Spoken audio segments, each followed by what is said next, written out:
Today we have come to Seamanship School for the Seamanship training base.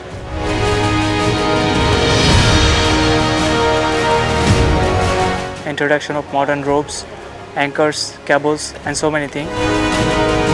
How to operate life-saving equipment. And we have also learned about replenishment at sea, which is a very important training for seafarers and new technologies.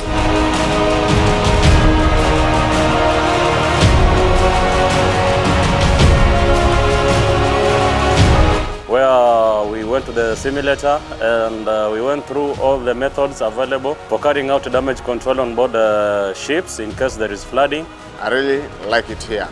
Maybe one day I'll come and do a course here. So far, it's the best seamanship school I've ever attended.